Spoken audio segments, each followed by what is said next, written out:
Hey everybody, I hope you all are doing well and welcome back to Michael's Matters. And as we get to the end of the month of July and start diving into the month of August, and again, although things are getting hot, really quite hot wherever you are, it does mean that it's time for us to do our Social Security payout dates videos for the month of August 2023. So this will be for those folks who are on Social Security benefits like Social Security Retirement, Social Security Disability SSDI, Supplemental Security Income SSI, as well as survivors and really all the other iterations of Social Security benefits that are out there.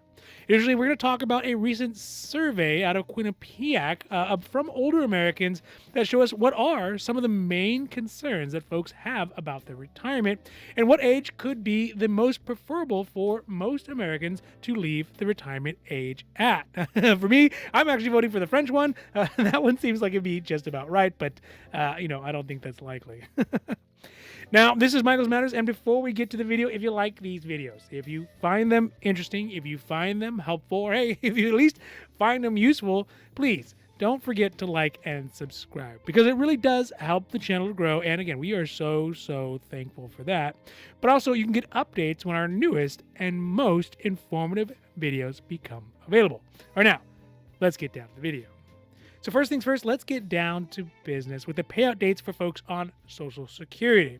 The first one we're going to talk about right now is going to be for those Social Security beneficiaries who receive benefits via Supplemental Security Income, or SSI. For these folks, they will get their monthly payments for the month of August, which, by the way, on average out to $677.26 a month, according to the most recent Social Security numbers.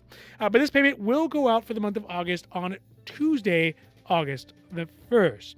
Now, just as a reminder, even though benefits will get sent out on Tuesday, August 1st, there could be a delay between when the benefits are sent out and when they actually arrive in someone's account. Even more so for somebody who's receiving Social Security benefits via a paper check and they get sent out via snail mail. So really the long and the short of it is that if you're not getting your benefits via direct deposit, it could be a little bit longer to get them.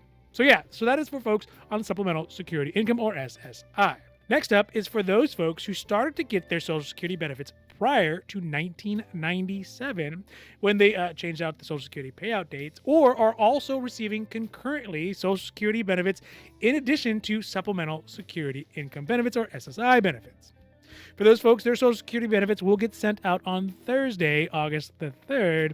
And again, allow for a couple days for that money to clear the bank or get sent out via snail mail if you're old school like that on paper checks. Now, last up is going to be the ones that are a bit more complicated as far as benefits go.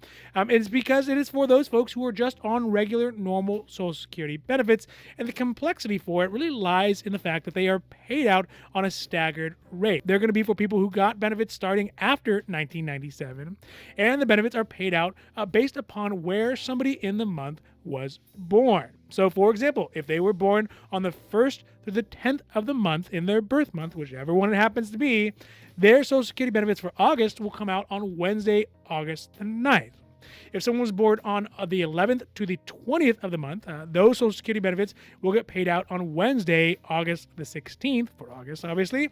And lastly, for folks who have a birthday that falls on the 21st through the 31st of the month, their Social Security benefits will get paid out last on Wednesday, August the 23rd. And of course, allow for additional time if benefits are not being sent out via direct deposit. So that is the payout schedule for August. Next up, let's talk about an interesting poll that was taken by Quinnipiac, and I just love the way that sounds, Quinnipiac, that found that the population of folks who were polled, mostly seniors, found that 78% were actually opposed to raising the full Social Security retirement age. So this comes kind of first, to me at least, as a surprise because it is counter to what we are seeing of some of the new Republican presidential candidates, some that are declared and some that are not so declared just as of yet, who are coming out with solutions to help fix, quote unquote, fix some of the problems that the Social Security program is facing, at least financially.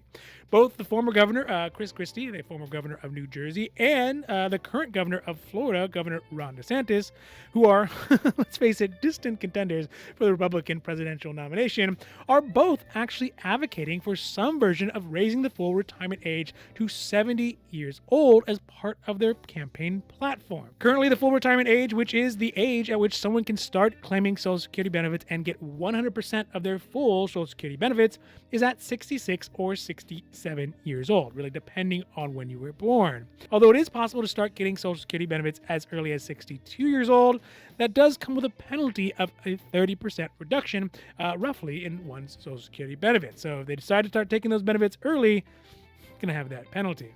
Inversely, if someone does forego retirement until the max age, currently at 70 years old, inversely, they also get an additional 30% tacked on to their benefits. So they get a bonus, if you will. Now, when we look at the solutions that are being presented, one thing that comes up in my mind that I'm really most interested in is if the retirement age is raised, would it mean that to get the extra 30% for waiting, would someone have to wait until they're over the age of 70 years old, or maybe even until they're 75 or 80 years old to get that extra bonus? So far, and normally as being this early in the campaign, they're still going to be pretty light on their plans for things like this. So there isn't any apparent deep dive material on how that would work. And I think reality is they're just kind of tossing these things out there and seeing what sticks. Now, back to the poll, though, it noted that 78% of the people polled said that they would oppose raising the retirement age to 70 years old from 67 years old.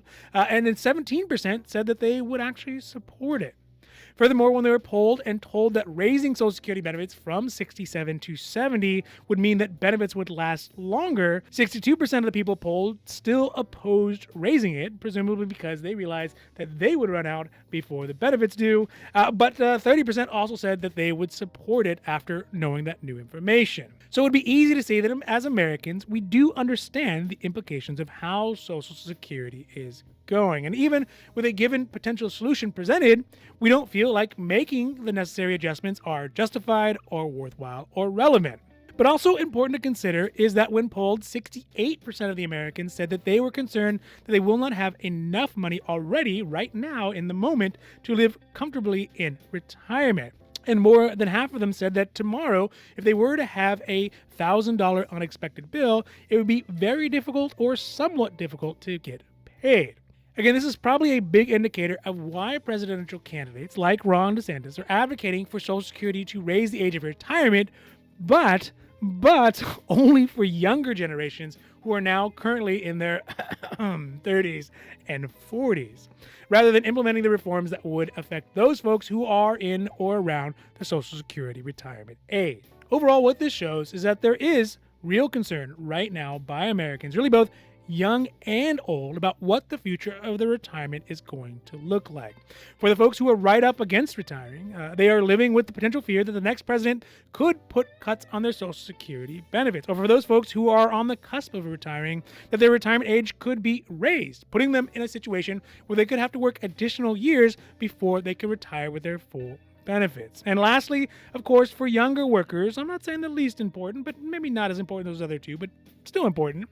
Even though retirement isn't on the horizon, a new president could push it out so far that the likelihood of ever actually getting to retire gets severely diminished. And that's one of my concerns. My sincere hope is that really these politicians, whether it's Republicans or Democrats, have a realistic way to solve the Social Security program's financial stability issues, which will undoubtedly be painful to all of us. There's no solution out that doesn't cause some pain, whichever generation a person is from. But the thing is, I'm okay with paying a bit more now if it means that our older friends and our older family members and our older neighbors are actually able to have Social Security benefits that help them to live their daily lives in dignity, as long as that additional money doesn't get scooped up by politicians and sent elsewhere instead. I'm not pointing any fingers, I'm just saying. All right, so that's it for Michael's Matters today, and I really hope that you found this video interesting or helpful or at least useful. And if you did, please don't forget to like and subscribe, because it really does help the channel grow, and we are so thankful for that. But also you get updates when our newest and most informative videos become available. So for Michael's Matters, I'm Michael, hoping that you take care of yourselves, take care of others, and have a happy, healthy